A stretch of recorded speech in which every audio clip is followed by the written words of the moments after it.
In 1845, the Franklin expedition left England with confidence that bordered on certainty. 2 ships, Erebus and Terror, reinforced hulls, steam engines, years of supplies. The British Admiralty believed this would finally solve one of the last great geographic puzzles of the age, the Northwest Passage. Previous expeditions had failed because they were underprepared. This one was not. Sir John Franklin was experienced, respected, and trusted. His crew included seasoned sailors, engineers, and officers who had survived Arctic service before. They carried canned food, modern navigation tools, and equipment designed specifically for ice.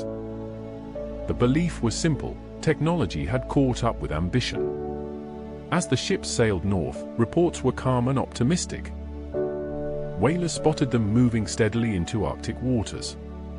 Spirits were high. Nothing suggested danger beyond the expected hardships of cold and isolation. Then the expedition entered the ice. By the winter of 1846, the ships were trapped. Not damaged. Not sinking. Just held in place by pack ice that refused to move. At first, this didn't alarm anyone. Ships had overwintered before. Crews waited. Ice shifted. Spring came. Except this time, spring didn't help. The ice did not loosen. It thickened. Month after month, the ships remained locked in place. No progress. No retreat.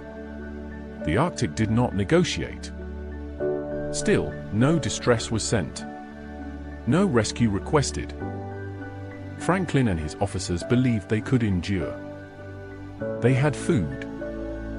They had shelter. They had discipline. What they did not have was time. Because once the Arctic decides you are staying, it does not tell you how long that will be. But the first winter passed slowly, but without disaster. The ships remained frozen, yet stable. The men kept routines.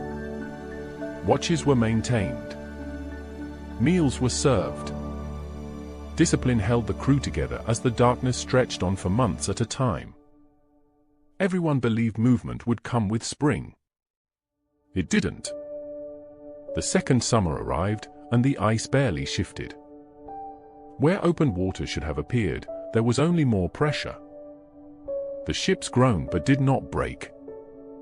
They simply stayed trapped. This was the moment the expedition changed. Food supplies were still present, but cracks began to show. Canned rations, meant to last years, were poorly sealed. Lead from the tins leached into the food. Slowly, invisibly, the men were being poisoned. Scurvy followed. Strength faded. Gums bled. Wounds healed slowly. Small injuries became serious. The Arctic wasn't killing them quickly. It was wearing them down. Sir John Franklin died during this time. No dramatic record survives of his death. No final command. He simply became another loss in the ice. Leadership passed to men who had never expected to make decisions like these. They waited another winter. By then, hope had narrowed to one idea: leave the ships. It was an unthinkable choice. The ships were warm. They were familiar. They were safety. But they were also prisons. Staying meant waiting for relief that might never come. Leaving meant stepping into a landscape that did not forgive mistakes. As the third year approached, the decision was made. They would abandon the ships and walk south. Into the ice. In April of 1848, the decision became irreversible. The ships were still locked in ice, exactly where they had been for years. No thaw. No opening. Just endless white in every direction. Staying meant waiting to die slowly, one winter at a time. So they left. 105 men stepped away from the only shelter they had known, dragging sledges loaded with boats, supplies, and hope that had already worn thin. They were not explorers anymore. They were survivors trying to outrun a decision made too late. The plan was brutally simple. Walk south toward known trade routes and outposts. Reach help. Stay alive. The reality was worse. Each man pulled hundreds of pounds across uneven ice and frozen land. Progress was measured in painful inches. The cold bit through layers of clothing. Weakness from illness slowed them further. Some collapsed and had to be left behind. The ships disappeared behind them, still standing, still intact. They would never be seen by their crew again. As days passed, the march broke the group apart. Stronger men moved ahead. The sick fell behind. Supplies dwindled faster than expected. Every calculation had been optimistic. Evidence found later would suggest desperation followed quickly. Bones showed signs of cannibalism. Tools were discarded. Heavy items abandoned in the snow, proof that survival had overtaken dignity. There are no journals describing this march in detail. No final speeches. Just scattered traces left along the route. A boot here. A skeleton there. A camp that never moved again. They had walked away from the icebound ships believing movement was life. Instead, they walked into silence. The only reason we know what happened next is because the ice did not keep everything. Years later, searchers found a single written record left behind by the expedition. It was brief, factual, almost emotionless. The note confirmed what many had feared. The ships had been abandoned. Sir John Franklin was dead. The remaining men were attempting to march south. There was no explanation of suffering, no mention of fear. Just dates and facts carved into paper and stone, as if recording the truth might give it structure. After that message, there was nothing. No journals describing the march. No maps showing progress. No signals sent ahead. Whatever happened next unfolded without witnesses. Inuit testimony later filled some of the gaps. Stories passed down spoke of starving white men dragging boats across the ice. Of bodies found along the coast.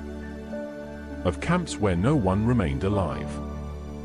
The descriptions were consistent, even decades apart. But they were fragments. No single account showed the full end. Only pieces scattered across an Arctic landscape that refused to preserve order. The expedition had entered history at this point, not as explorers, but as a warning. They had left a message behind, believing someone would eventually read it. They were right.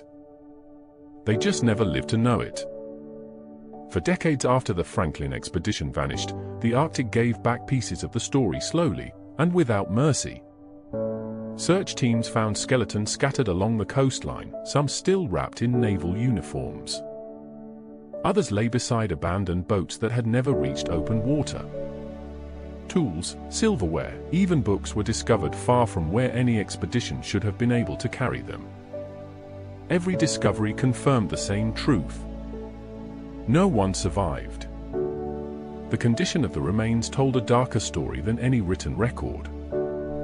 Bones showed cut marks. Skulls were cracked in ways that suggested desperation rather than violence.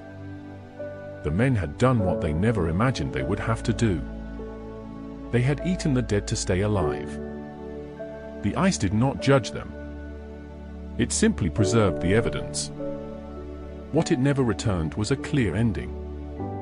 There was no final camp where everyone gathered. No last stand. No moment where the remaining men stopped together. Instead, the expedition dissolved gradually. Men fell behind. Groups separated. Death came unevenly and without ceremony.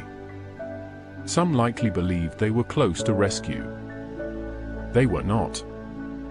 Over time, the ships themselves were found, still resting in the Arctic depths, intact, silent, and frozen in place. They had never sunk during the expedition. They had waited, exactly where they were left. The cruelest detail is this: if the ships had been abandoned later, or earlier, the outcome might have changed. Timing mattered more than bravery, more than experience, more than preparation. The Franklin expedition did not fail because the men were weak. It failed because the Arctic does not care how prepared you think you are. They walked into the ice believing they were moving toward survival. Instead, they walked into a place that does not return what it takes.